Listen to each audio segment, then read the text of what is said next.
Happy New Year, everybody. This is Fowler and welcome back to my channel. Today I want to talk about lovedoll skeletons.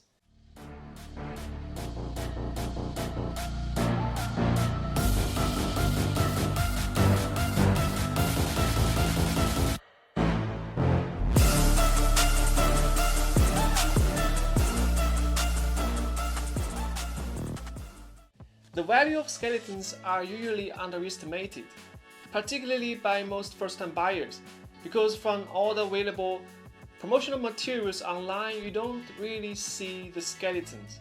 And even if you want to do active research, it's hard to find proper information. Skeleton is one of the most important foundation of any full-sized dolls. And nowadays, even torso dolls need skeletons to achieve proper articulation of the doll body. So what does these skeletons do? Okay, the skeletons provides the foundation of realistic body anatomy and movability. TPE and silicone, which make the flesh of the body, will need the skeletons to stick together and move around. The skeleton also allows for range of movement and support, so the doll can be securely placed in various positions and poses. Today I will talk about three parts of this skeleton. The first is the main body part skeleton, which is the torso skeleton. And the second, I will talk about the feet skeleton, which is also the standing feet. And three, I will talk about the hand skeleton, which is also called articulated fingers. Currently, the most common and popular skeleton is called EVO skeleton, also known as yoga skeleton or double ball jointed skeleton. Sometimes the name may vary depending on the manufacturer or vendor, but I believe EVO skeleton is the terminology getting most recognition. Let's look at this photo of first generation skeleton. And now let's check the photo of EVO skeleton. There are many new joints, such as the joints in the middle of torso, allowing for the doll to arch the back or turn the waist. The joints are also designed differently. You will notice the joints are doubled. The new design enhances the doll flexibility, allowing for a wider range of poses such as shoulder shrugging and the yoga-like positions. Initially, this is considered an advanced feature only available on certain premium brands like WM with added cost, but later on, as the market recognition arises and the competition follows, it has become the norm for most branded dolls to embrace EVO skeleton, and now you can pretty much find this option literally everywhere on any doll company. EVO skeleton offers increased posing options, enhanced realism, and easier maneuverability. However, despite its popularity, the cost remains noticeably higher compared to basic version. This could explain why skeletons are often the first target to cut costs from by many budget brands. There is also a height limit for most of these EVO skeletons. It is common that smaller dolls only use basic skeleton. I could see the increased cost and designing difficulty developing smaller EVO skeleton frames. It's also not surprising, sometimes some customers would specifically ask for non-EVO skeleton. They would prefer the basic skeleton over the EVO skeleton. Aside from the cost, one popular concern is the excessive flexibility, which can actually compromise stability while handling a doll, especially as the joints loosen over time. Additionally, certain electronic functions like body heating will actually conflict with EVO skeleton. The increased mobility could potentially damage the internal electronic wiring. Okay, now let's talk about feet skeleton. They are extension of the torso skeleton and are often offered as a customizable option for customers to choose from. These standing feet typically would come with 3 metal bolts at the bottom of the foot and the big toe joint at the top. The toe with joints will usually move in desired way, but the other ones without would usually be quite floppy. Some brands start to add articulation to all the toes, giving better posing options on feet and stabilize the floppy toes. But it is still a relatively immature technology and quite rare to find in the market. There is a new trend of hardened material for standing feet, and this eliminates the need for exposed metal bots. This greatly improves the aesthetic of those feet. However, this is currently only possible with a very limited range of silicone love dolls, but this innovation is not coming from the skeleton. Now let's have the final look of the hand skeleton.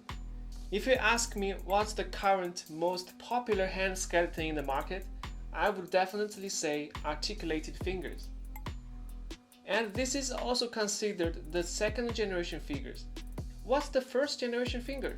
Wired fingers. What is the advantage of articulated fingers over wired fingers? Well, as the name suggests, the wired fingers were made of wires, they are not stable and lack anatomical accuracy, and the wires are notorious for poking through the finger skin.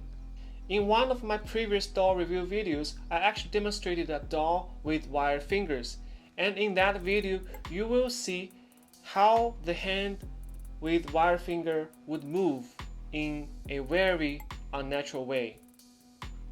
The introduction of articulated fingers greatly improved the options for posing and durability, particularly for posture that involves using hands as a support. However, articulated fingers are not perfect, skin piercing can still occur, and the anatomical resemblance is still not perfect. So in 2023, WM introduced their third generation hand skeleton, which is also called the ball jointed skeleton. This new patented hand skeleton features a more durable, more anatomically correct design. The new socket design improved the durability, and the rounder and thicker finger end would reduce the likelihood of poking through the finger skin. Let's put the second generation finger and third generation finger side by side. The new hand skeleton looks more anatomically correct, particularly when making a feast.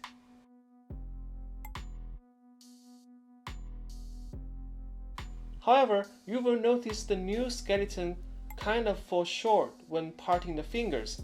The fingers of second generation hand skeleton actually performs better in this scenario. Currently, the market is still dominated by the second generation fingers. Even for WM, after they introduced the third generation finger, they have not discontinued their second generation fingers. Why? Because the market still demands for the second generation fingers, mostly for the cost and also for its parting capability. It's important to understand these articulated fingers have size limitations. To develop smaller hands with smaller components, it's obviously harder. So if you are shopping smaller dolls, don't be surprised, you will be really hard finding articulated finger options, or they don't offer this option at all. Like EVO skeleton, articulated fingers also add up the cost compared to the wired finger. Consequently, it has become another popular area for most of the budget brands or non-branded dolls to cut costs from. I strongly recommend that regardless of where you purchase, if the conditions allow, if it's a bigger doll over 140 cm, get a doll with articulated fingers. The experience is much better. The development of lovedoll skeletons clearly showed how much effort doll companies have devoted in the past years. Personally, I would hope to see skeletons develop ribcage and pelvic bones because they are very important for the resemblance of gender characteristics, right? However, I understand this would be much more challenging and cost for the doll companies. The current skeletons are far from perfect, but they work for their purpose. Anyways, I can't wait to see the doll companies bring in new generation of skeletons to make these dolls more realistic. Alright, that's the end of the video. I hope you find it helpful. And if you'd like to know more about skeleton, you can leave your message in the comment area below. And if you liked the video, please don't forget to like and subscribe. And this is Follow. Thanks for watching. See you next time and have a great day.